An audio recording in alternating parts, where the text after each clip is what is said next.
It was a day of nostalgia. If you loved Grand Prix racing, its history and legends, then Silverstone in July 1990 was the place to be, just as in May 1950, where the first World Championship began. Now, some of the great cars from the past were out on the old circuit one last time. But if the track will never be quite the same again, the memories will comfortably stay. It's a royal occasion when Silverstone is chosen for the 1950 European Grand Prix. Moreover, this year, for the first time ever, there is to be an official world champion driver. It's to be decided on the points gained in 6 major races, and this is the first. Just a few miles from the end comes an unexpected stroke of bad luck. An oil pipe fractures on Fangio's car and a conrod breaks. Farina starts the competition for World Championship with a healthy lead on points, while Fangio, politely applauding in the background, gets nothing. This was not to be Fangio's championship, not yet.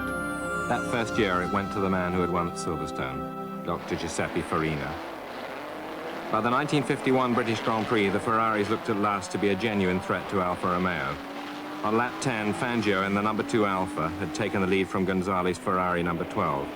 But Fangio couldn't shake off his stocky fellow Argentine, and by lap 38, the Ferrari was back in front where it stayed. Alfa Romeo domination had at last been stemmed. For all that, though, it was an Alfa driver, Juan Manuel Fangio, who took the title that year. For 1952, the World Championship was run for Formula 2 cars, and Ferrari's Alberto Ascari won every single Grand Prix. But the following year, Ascari easily held on to his World Championship crown. In 1954, true Grand Prix cars were back, with a new Formula 1. Back too were Mercedes-Benz, but in Italy at least, the Ferraris were expected to run them close. Ascari's Ferrari led most of the Italian Grand Prix, but when he retired with a blown engine, first place passed to Stirling Moss's red Maserati, number 28.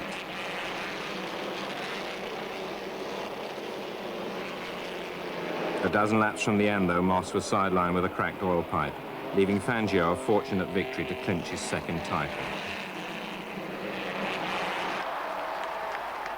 Mercedes, understandably, saw no good reason to change very much for 1955, but they did add a new driver. I came in and I'm sort of wiping my face with a rag, and this German came up and clicked his heels, bowed, and there was a bowl of hot water, and over his arm was the towel and a bit of soap in his hand.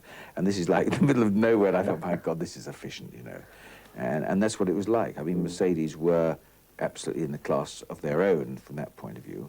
By the 1955 British Grand Prix at Aintree, Ascari had been killed testing, and the Mercedes of Fangio and Moss were untouchable. I can't remember the exact setup, but I remember coming up to a back marker, and I thought, well, he's going to get... And then I got past him. And so a British driver leads in the British Grand Prix, albeit in a German car.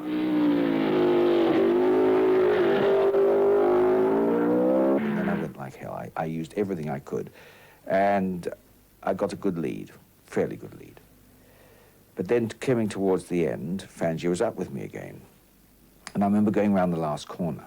Round the last corner, the start line was 200, 300 yards away. And I was in, say, second, I don't remember exactly, but probably second. And I put my foot flat on the floor, pulled right over, and waved Fangio past. And I thought, well, God, if he's got another 50 horsepower, he's going to do it. Otherwise, you know, no way. And I thought it was a nice gesture.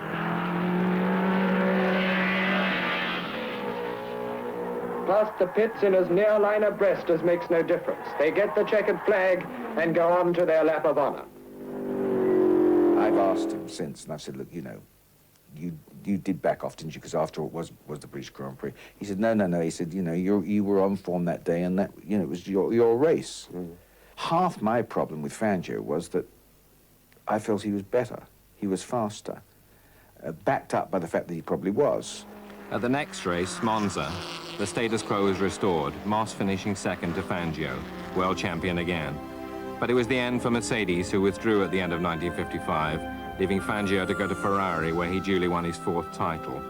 But at the 1957 British Grand Prix, Fangio, now with Maserati, was never in contention. Moss's Van Wall led until its engine expired, after which his team called in the injured Tony Brooks, and Stirling took over. Moss was back in the race, but the delay had put him in 9th place. Berra in the Maserati now led the field as Moss set off in pursuit. One by one, he overhauled his rivals and, shattering the lap record 4 times, finally went to the front once more. Setting up a commanding lead, Moss came in to take on 10 gallons of fuel and a bottle of pop in 27 seconds. Some going. Then back for those final laps and a place in motor racing history.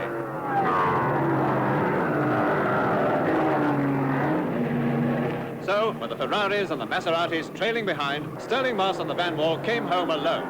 Victory at an average speed of 86.8 miles an hour. The voice of Murray Walker has become synonymous with Grand Prix racing. He has been a devotee all his life, a commentator for most of it. So who better to select an especially memorable race from each decade? From the 1950s, it was easy. That's the 1957 German Grand Prix at the Nürburgring. Why? Partly because it's the Nürburgring, but especially because the man who dominated it and who won it in an absolutely unique way was the great Juan Manuel Fangio. Fangio's greatest race began when he stopped for fuel and tyres, after leading from Mike Hawthorne and Peter Collins. And eventually the car was ready and the crowd was shouting from the grandstand, "Fangio, Fangio." And he sort of lazily turned round as if to say, well, I think I've given them enough time now. 10 laps to go and 45 seconds to pick up. Fangio begins the race of his life. I believe that race in 1957 was in fact my greatest. I've never been a spectacular driver, and on that particular occasion we had practiced the pit stops and we had achieved a tyre change time of 30 seconds.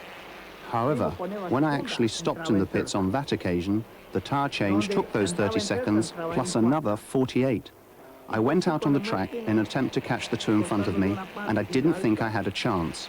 However, my technique was to take a higher gear going into a corner than I would normally do to make up time, and gradually I was able to make up that time. I had an advantage because the two in front of me, Hawthorne and Collins, didn't really think I was going to catch them up, but when I saw them in front of me, I knew I had them. Into the north turn, and the fantastic Fangio takes Collins on the inside, and with a lap and a half to go, he leads the race, a race in which he broke the lap record 10 times in 22 laps, reducing it from 9 minutes 37.4 seconds to 9 minutes 17.4, to prove beyond all doubt his claim to immortality as one of the greatest drivers the world has ever known. A fantastic victory, even by Fangio standards, and his last before retirement as world champion for the 5th time. When they came to Casablanca for the final race of 1958, the championship was between Moss's Van Wall and Hawthorne's Ferrari. I remember that, yeah, the hype. There was enormous hype in the press, understandably because you know, after all, there were two English drivers to start with, which was, I suppose, fairly unusual to be going for the title of this, you know, same nationality. And yeah, but things were much more laid back, really. I mean, the press would get everything hyped up, but I mean, as drivers, we were much more laid back, I think, really. The odds were strongly with Hawthorne. Moss had to win and set fastest lap, for which there was then an extra point. But even so, Hawthorne had only to finish second to take the title. Moss and number 8 led from the start, while teammate Brooks tried to hold off Hawthorne for as long as possible. Stuart Lewis-Evans in Van Wall number 12 was also trying to help Moss when his engine failed. The car ran off the road and caught fire, Lewis-Evans tragically suffering burns from which he would die. Late in the race, Ferrari's Phil Hill gave up second place to Hawthorne. So, with only one victory compared with Moss's 4, Hawthorne it was who took the title.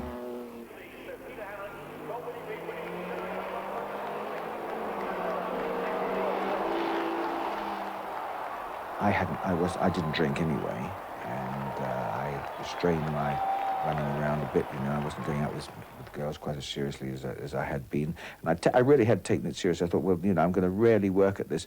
And then I go and lose it to Mike Hawthorne, who was really having a ball. You know, I mean, Mike was that sort of guy. And I thought, well, it was very unfair. I mean, no justice at all. And I do remember being a bit teed off, yes. By a piece of tragic irony, however, the new world champion lost his life 3 months later in a road accident on the Guildford bypass. After the death of Lewis-Evans, Van Wall withdrew from racing, and in 1959 new names came to the fore. But at Sebring, the last race of the year, Moss in a Rob Walker Cooper was again going for the title. 3 laps gone, and Moss is 5 seconds up, with the 2 Coopers of Brabham and McLaren trying to close. But now the order's changed. Brabham leads with McLaren second. What's happened to Moss? That lucky 7 Cooper is out of the race already. The transmission's gone. and with it, Stirling Moss's hopes of the World Championship. Now Brabham has got the race in his hands. Supported by teammate McLaren, nobody can touch him now. And team manager John Cooper welcomes his winner home. But there's something wrong. It's McLaren, number 9, who takes the checkered flag. There's consternation in the Cooper pit. Brabham should have come through first. But Jack Brabham, out of petrol, is still in the race.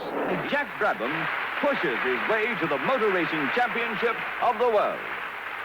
Yes, I knew I had to get across the line with the car. And of course, I led the race right up to the last 500 or 600 yards. And because the car ran out of petrol, and I had to push it over the last few yards over the line. And but it did clinch the championship for me, so it was worth pushing. It was uphill too. Not all uphill, though.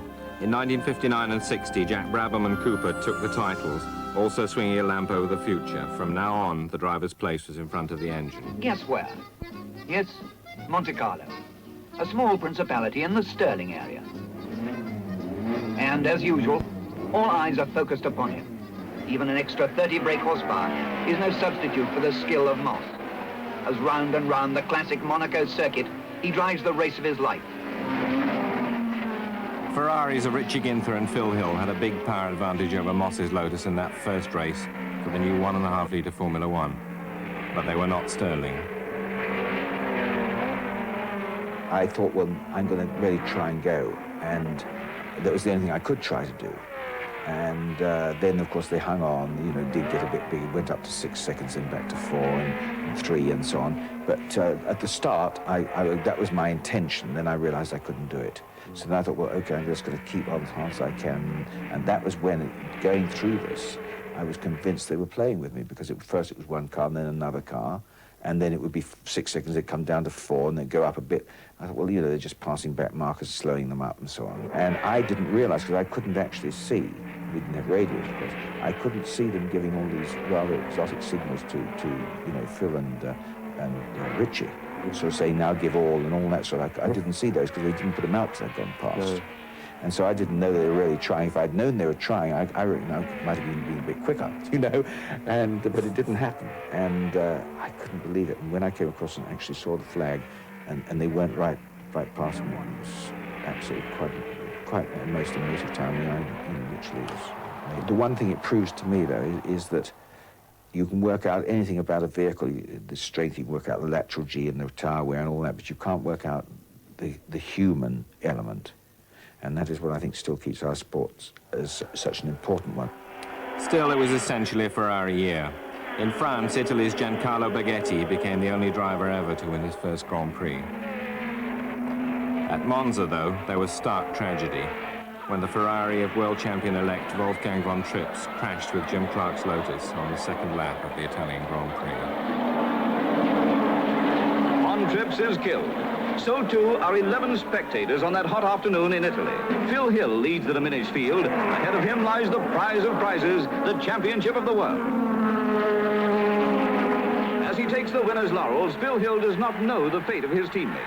He wins the Italian Grand Prix, and with it, the World Championship. Hill would never win another Grand Prix, though.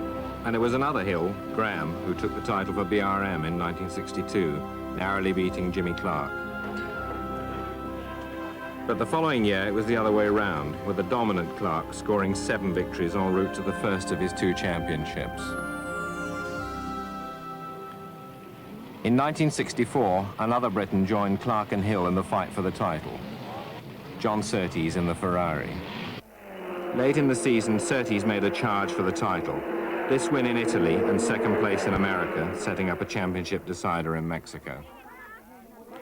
Hill led on points from Surtees and Clark, so what Graham wanted most of all was to stay out of trouble, finish well. But Surtees' Ferrari teammate, Lorenzo Bandini, hadn't been told. Clark leads. Dan Gurney is there too, but Graham Hill is well placed. And I saw all the smoking tyres and things and locked up brakes as first one and first the other would dice into the hairpin over the back. And I thought, well, here's an accident about to happen, that's for sure. And sure enough, it did happen. Hill's BRM was damaged and out of the picture. In the closing stages, Bandini let Surtees pass him, but even so, it looked like Clark's championship until the last lap. The Lotus is out. A surprise Dan Gurney wins the race for Brabham, and John Surtees get the World Championship. Cool, what a finale. Surtees' title then, but the following year, Clark was virtually unopposed and strolled to his second title in 3 years. But he was a wonderful man, a wonderul friend, and a fantastic racing driver. I don't know of another racing driver who drove with the smoothness, the delicacy, the precision, the calculations that he drove with, probably totally unaware of what he was doing.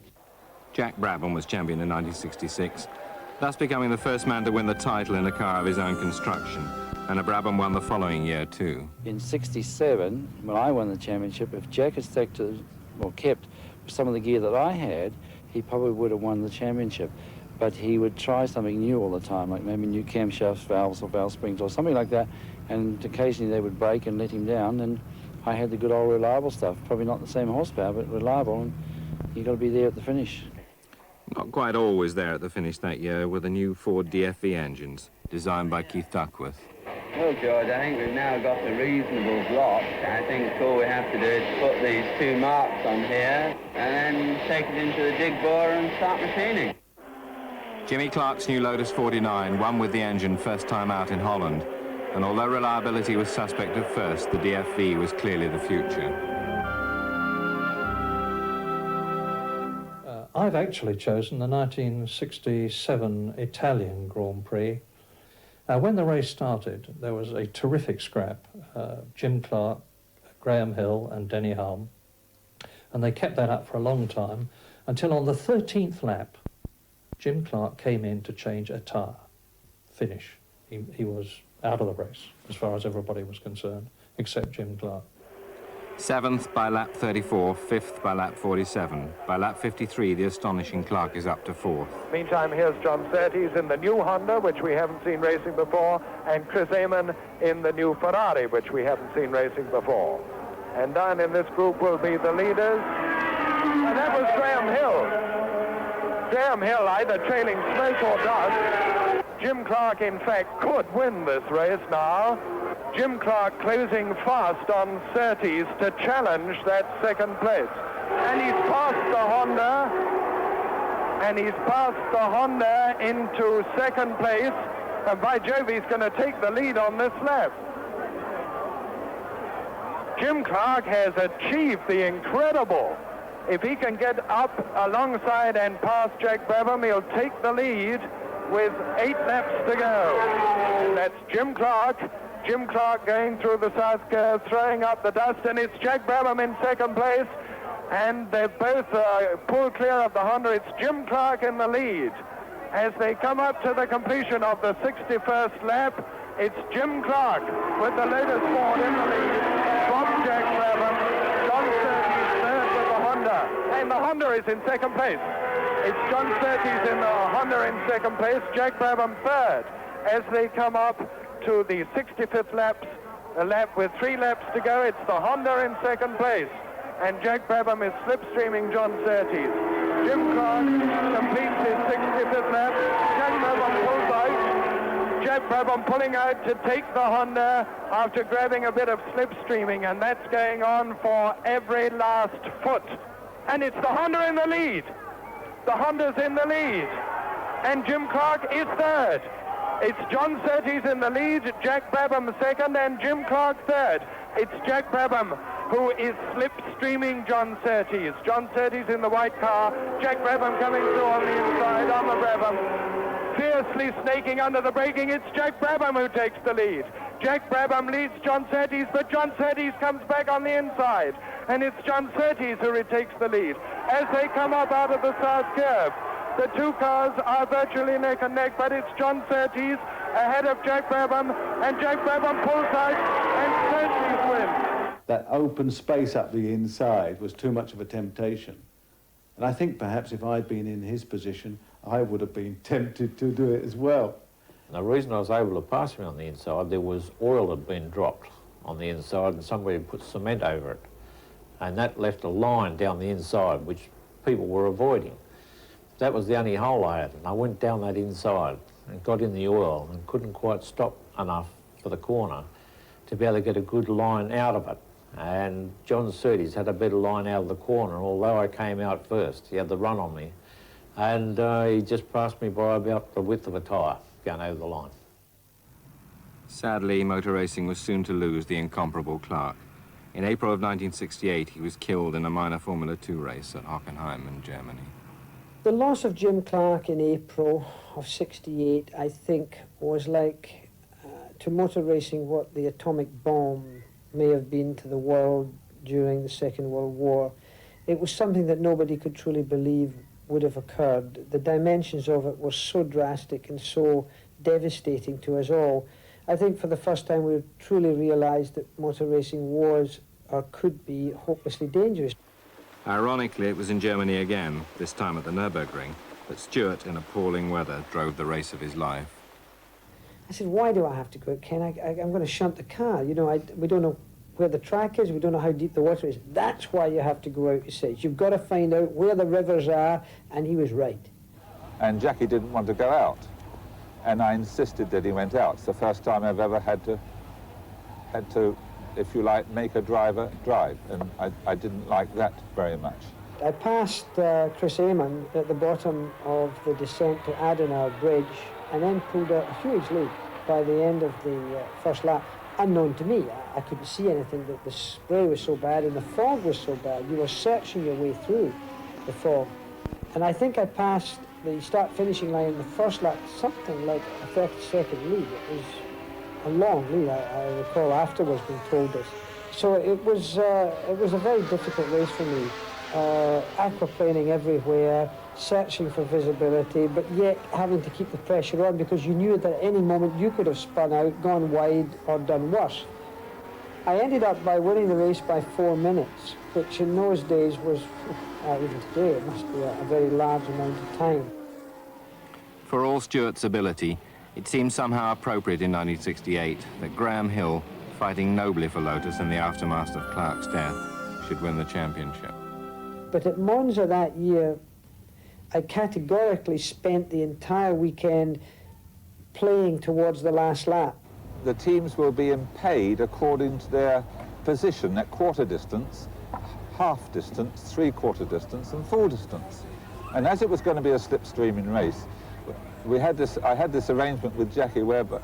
When he came up to quarter distance, we'd give him a countdown, lap 3, lap 2, lap 1, so that when he went by, at quarter distance, he would be in first place and receive first place prize money for quarter distance.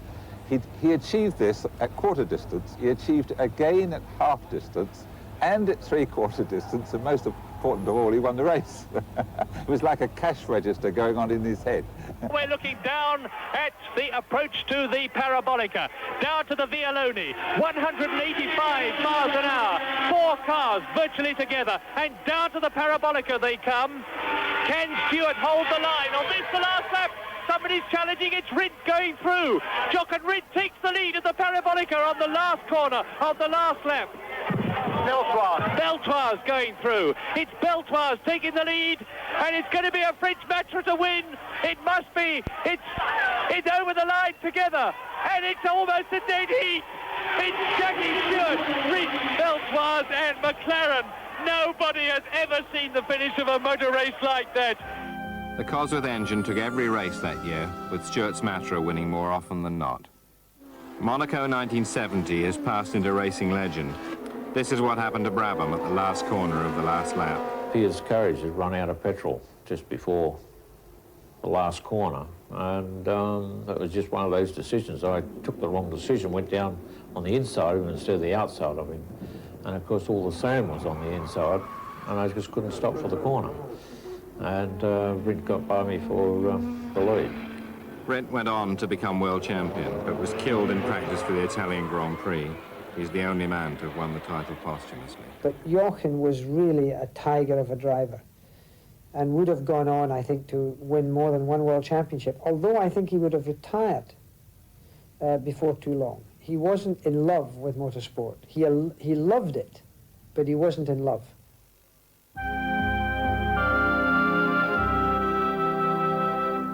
it's all too easy to end up at Monza when you're choosing good races, because you're looking for things which have been competitive and exciting, and Monza was always that before the chicanes. Not always now, unfortunately. But for 1971, I've chosen the Italian Grand Prix at Monza. It was the 3-litre formula, and we had Tyrrells and Brabhams and BRMs and Ferraris, McLarens, Lotus, March. There were 8 people who led that Italian Grand Prix at some time during the race. Then, as so very often happens, people fell by the wayside. Amon went out, Siffert went out. But in the end, just like previous races at Monza, but even more so, it was a slipstreamer to the end. Peter Gethin in the BRM won his only Grand Prix, one of the most memorable of all time in the BRM. He won it by a metre from Ronnie Peterson and Francois Saveur and Mike Harewood, and 0.3 of a second covered the first 4 home. And Peter Gethin won at an average speed of, if I remember correctly, just under 151 miles an hour, and that's still the fastest Grand Prix of all time. It was an incredible race. But it was Stewart, now driving a Tyrrell, who took his second title. Although he lost it the following season to Brazil's first world champion, Emerson Fittipaldi of Lotus.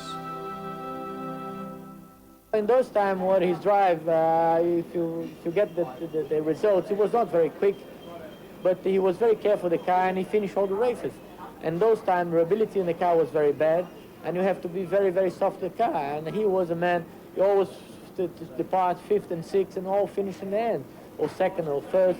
He didn't have much quick laps, he didn't have much pole position, but he always finished well in the points and win the championship and making points. Jackie Stewart was making a point the following year. Jody Scheckter ahead of Danny Hulme, and then Francois Saveur. Jody Schechter's lost it. Jody Scheckter has been hit. A multiple shunt. It was a selection of tyres. We had new tyres. We had a hard tyre on one of the sides, and it was new. And I came in and it was cold, I think, going into that corner, and just got away from me. One of those things. The thing I remember about it is the team manager holding me back and Surtees trying to attack me afterwards. I think that's the thing I remember most about it. They were trying to hide me away afterwards. Tragically, Stewart's teammate, Francois Saveur, was killed in practice for the last race of the year at Watkins Glen, so Stewart withdrew from what would have been his 100th and final Grand Prix. He did, however, retire with the World Championship, his 3rd in 5 years. The following season, Emerson Fittipaldi, now with McLaren, won his 2nd, fighting Ferrari all the way. But in 1975, Niki Lauda and team manager Luca Montezemolo made it a year for Maranello. Niki formed a very, very powerful team with Luca, who after all, was an administrator, not a racing man. And between them, they turned Ferrari round completely. Niki told him what to do, and Luca went out and got it done. To such good effect that Lauda waltzed to the championship, beating Fittipaldi by nearly 20 points. One of the sport's greatest characters, Graham Hill, died that year, only months after retiring. The plane crash also took the lives of Tony Bryce, his new driver, and several other team members. Through a controversial and dramatic 1976 season, the leading players were James Hunt and Niki Lauda. The Austrian began the year wonderfully, and by the time of the Spanish Grand Prix easily led the championship. But Hunt won well in Spain, only to be disqualified at post-race scrutineering. Although his victory was reinstated on appeal, it set the tone for the season. The only problem is we were using slightly different tyres, which had a little bit bigger bulge, and that's the widest point on the car. Yeah. And it was, in fact, I think 3/8 of an inch too wide or something, minuscule. Just under 2 centimetres, that's right. Yeah, and that was purely the bulge in the tyres. At the British Grand Prix, there was yet greater controversy when the Ferraris of Lauda and Regazzoni touched at the first corner, triggering a multiple accident. Hunt won the restarted race from Lauda, but afterwards Ferrari protested, claiming repair work done on Hunt's car before the second start had been illegal. There was nothing in the rule book, there were no grounds in the rules that could possibly suggest that I was going to be disqualified or it was ever going to be a problem. As a result, I think McLaren's, led by Teddy Mayer, didn't prepare any defence properly for when it went to Paris in September. I think he drove a very good race there. But you know, the judges in Paris said that he was illegal in the race, therefore he disqualified him. So I think he changed a bit, and I think it's not right what he did, because I think you should respect the sport as it is, even if things are going wrong for him. Things had gone appallingly wrong for Lauda at the Nürburgring, where he came close to losing his life.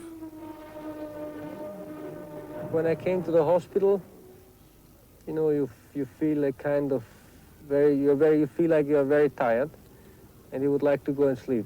But you know it's not just going sleeping, it's something else.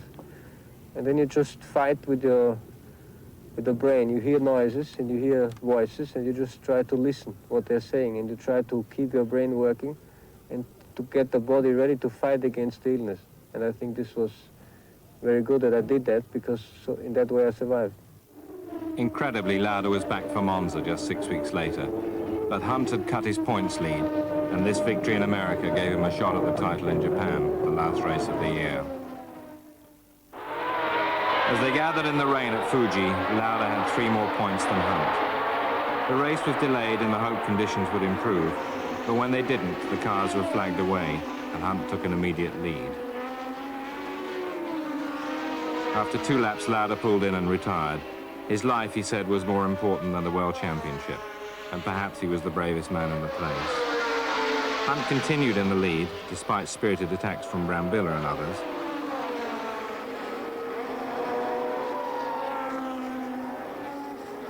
And while Lauda looked on, the title seemed assured. But then James had to pit for new tyres. Now he needed 3rd place points to win the title. The pit signals that I got were not consistent, right? By the end of the race, they'd got, from their lap chart, what turned out to be correct. But 3 laps before the end of the race, they were giving me a complete jumble of signals, and then suddenly it said 4th, which I probably wasn't timed because I passed somebody else to finish 3rd, right? But with their track record for handling things in a crisis and a panic, I wasn't prepared to believe McLaren's and their lap chart, and because I'd had too many disappointments already that year with things happening after the race. No disappointments this time, though.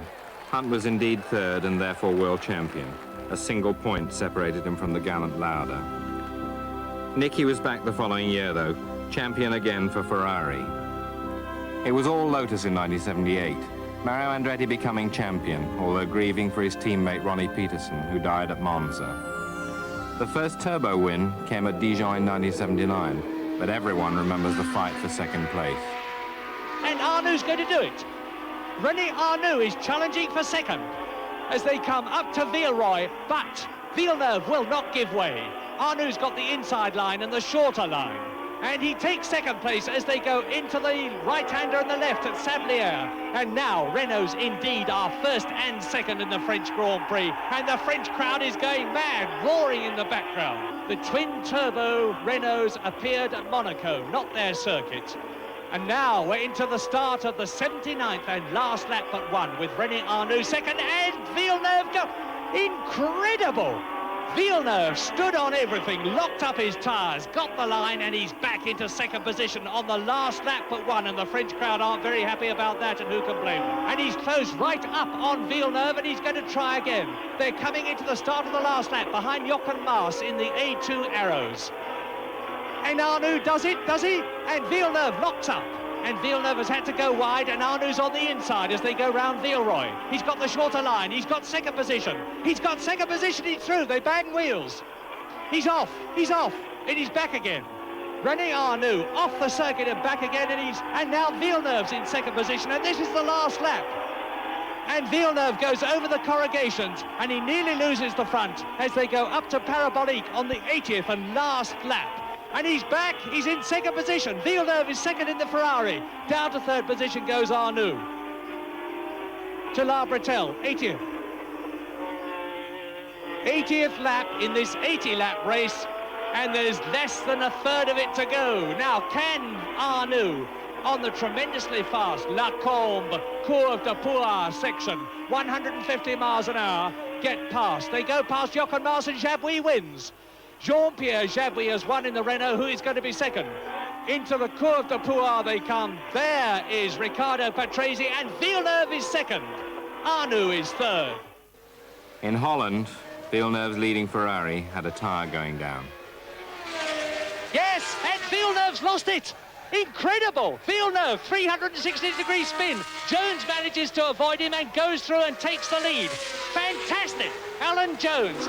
But Villeneuve's unquenchable spirit made him a legend the world over.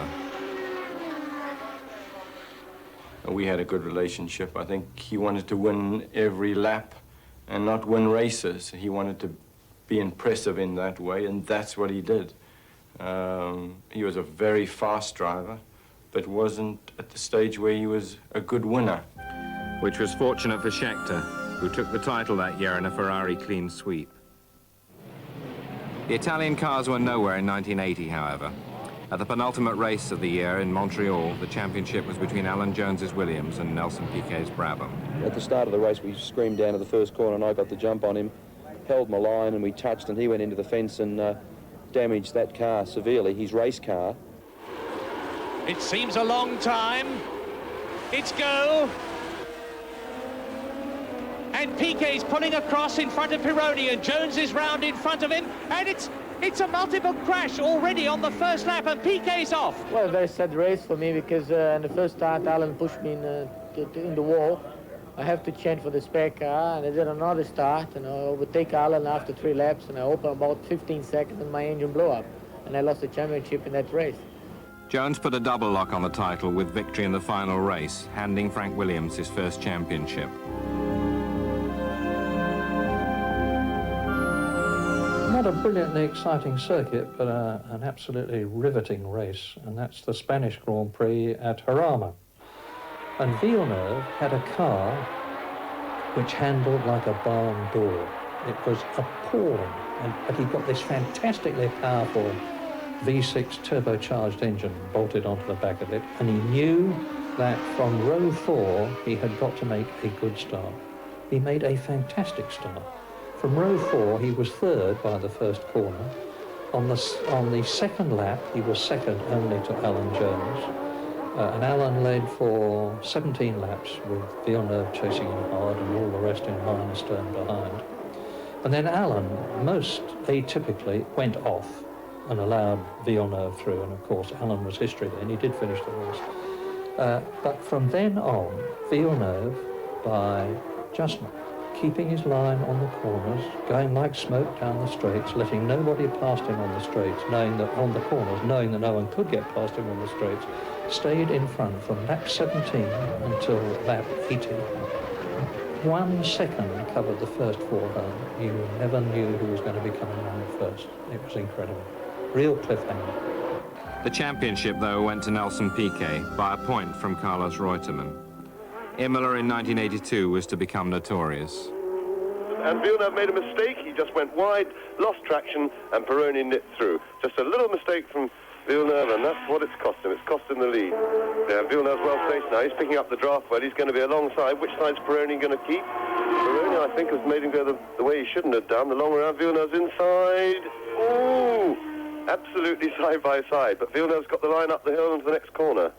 And look at the ATS right in the line of both of them, and Villeneuve takes his opportunity, comes out to the left, and it could be that Pironi's going to be balked, and they go through absolutely together, and Villeneuve leads ahead.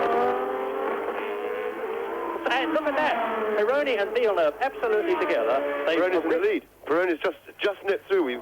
Unfortunately, the director was away, but Villeneuve is going to respond here, possibly.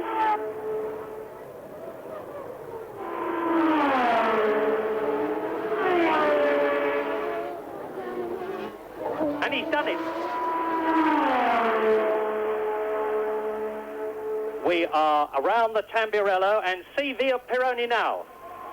He's going through. Pironi's got to come down the inside. He's got him. Oh, he's going wide. Oh, fantastic stuff. They've changed places on 2 laps running, and Pironi now, all he has to do now is keep it pointing the right way. And no mistakes, because there really isn't a passing place. Unless Villeneuve can have a go up here, there aren't really any more passing places on the lap. So it looks as if Pironi's done it. He had, but according to Villeneuve, by duplicity. 2 weeks later, still livid and unsettled, the Canadian crashed to his death during qualifying for the Belgian Grand Prix. Monaco that year was extraordinary. Late in the race, Alain Prost's leading Renault broke, crashing into the barriers. And into an unexpected first place went a man who had never previously won a Grand Prix. And I went into the lead and I said, okay, Riccardo, you have to make 1.5 lap now, go very slow because it's damp. But I was not slow enough because I spun. And I said, oh my God. And while I was spinning, I saw some cars coming through, like the Ferrari of Pironi, the Alfa Romeo of the Cesaris, and even Williams. Patrese is on the move again, very fast, but no hope of catching Pironi, who goes into the tunnel for the last. Is that Pironi stationary? It is! My goodness! The third leader in 2 laps. He must have run out of petrol. There's a big problem for the Ferrari engine is very, very thirsty. They have a fuel problem, and he could have run out of petrol. And that is De Cesaris' car. But De Cesaris would have taken the lead when Pironi. So that means to say that Derek Daly can win this race. Patrese could win.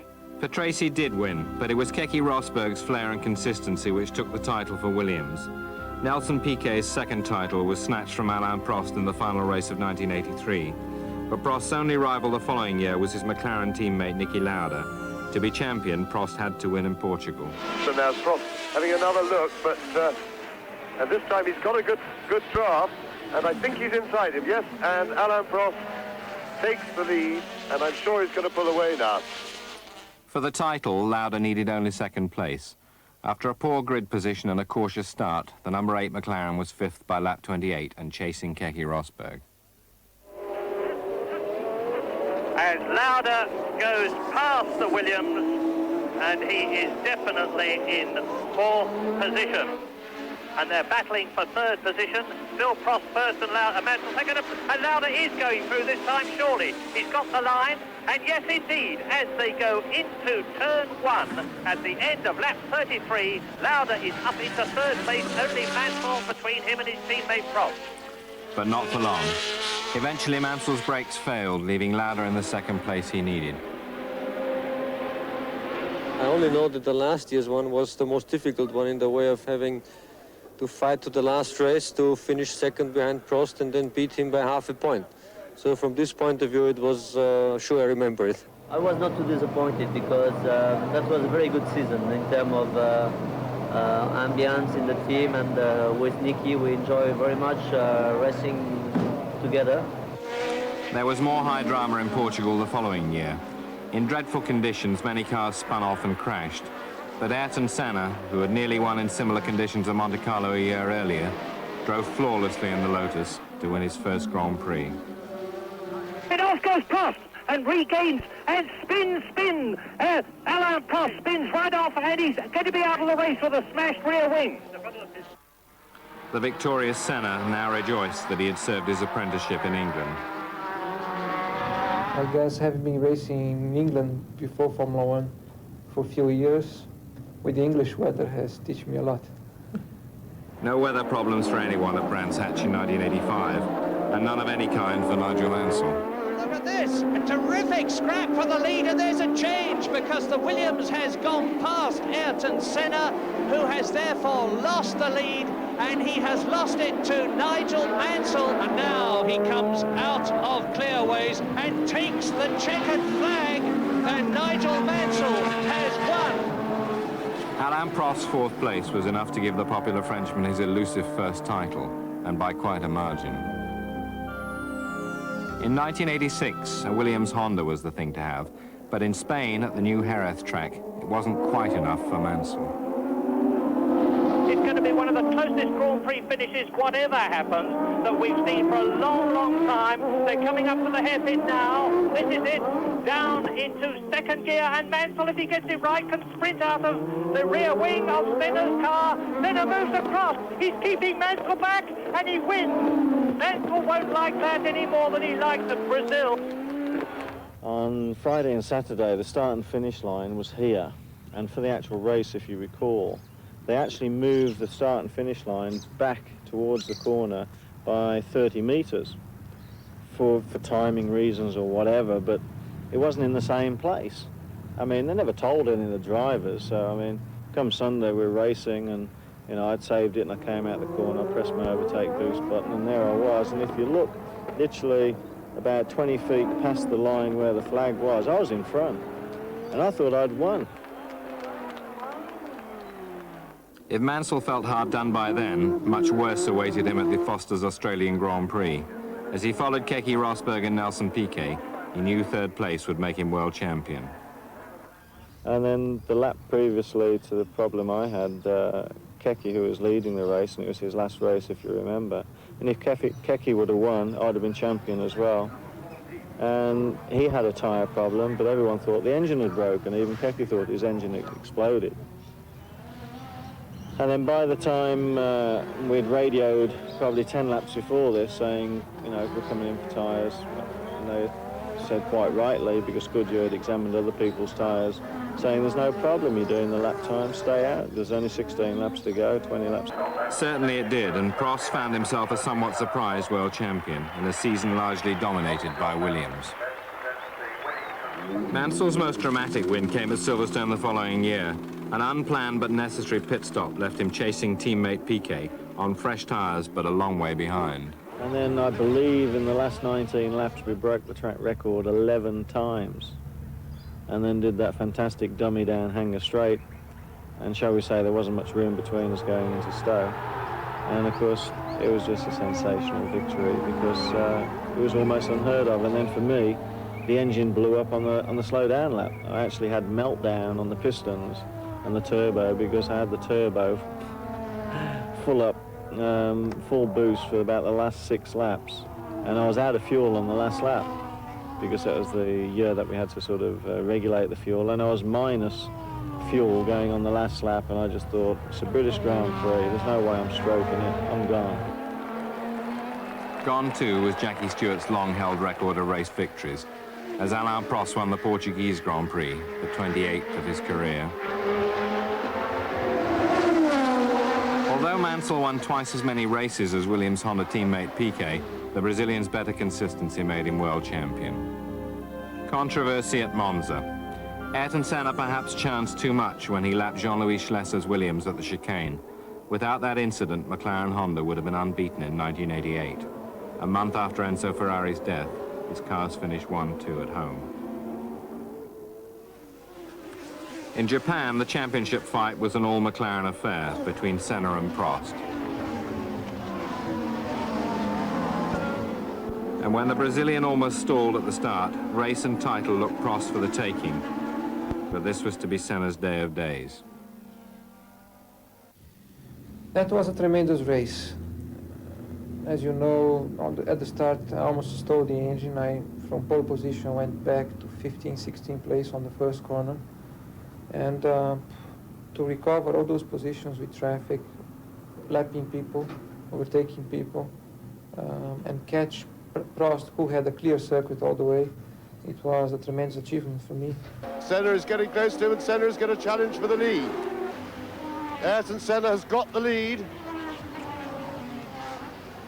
And that was exactly as we predicted as a possible situation. The traffic definitely held Alain Prost up, and Prost will be pretty upset. It was a beautiful result, and I guess it's the way a driver can dream about winning a championship in such a style. The same cannot be said for the way the title was decided in 1989. The McLaren teammates, now open enemies, went into a race that Senna had to win to keep a flame under his title hopes. Senna got going again, eventually overtaking Sandro Nannini to win the race.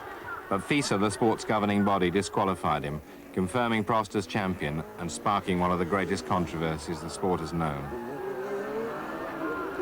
I think it's a sad way of having a championship finish. I think I wanted to win Japan the same way I did in '88. But unfortunately, that's the way it went. In 1990, the competition has been very strong. The difference between cars so small, and we have seen many different situations where people were involved in incidents. Different cars, different drivers, different circuits. And Japan, unfortunately, was another example of it. And Senna sprints away, but Alain Prost takes the lead. It's happened. Alain Prost has taken the advantage. Senna is trying to go through on the inside, and it's happened immediately. This is amazing. Senna goes off at the first corner, but what has happened to Prost? cut off too. Well, that is amazing, but I fear absolutely predictable. It's important to have some rules that everybody accepts, and if you have any weakness in terms of rules in this kind of environment, it's finished. So that's why what I don't like at the moment. The end of another controversial season then, and the teams prepare for Adelaide and the 500th World Championship race. In Australia, they know how to put on a Grand Prix. Australia is go, and Prost leads up from behind, tucks in behind Mansell, and he's going for it. Mansell going for second. Berger got a problem there. I think it may have been a missed gear. Let's see. There you saw the Ferrari running wide, but it's Berger still there, and Piquet is ahead of Alain Prost. And Nelson Piquet is getting alongside Berger. He's lined up and he's got inside him. Straight line speed of the Ferrari. Mansell hopes will carry him past Griard. Will it, will it, will it? He's going to have to be brave on the brakes, and he did it. That is Senna. This is incredible. Ayrton Senna, there's his car. Ayrton Senna is not going to win the Australian Grand Prix. Sack. Oh, he's having a go. Oh!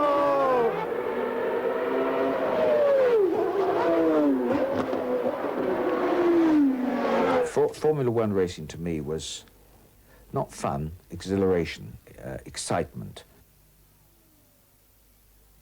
It's enabled me to earn my living in a business which I enjoy. Formula One Grand Prix motor racing has given me everything I have in life. Now, I'm just learning it. Now I quite like motor racing. I didn't ever really like it very much when I was doing it. You have to drive racing cars with your heart and your head for it. The main thing is the heart. What I done was very, very good, and I'd like to do a little bit more. It's been an incredible, fascinating, at times magical experience. It has enabled me, I think, to visit 18 different countries and to have a life better than I could possibly imagine anybody else having. But it's something that, together with the difficulties, with the frustrations, and the good feelings, the positive things come above all, so far. And as long as they continue that way, I'll be racing not only with my heart, but with my mind and my soul.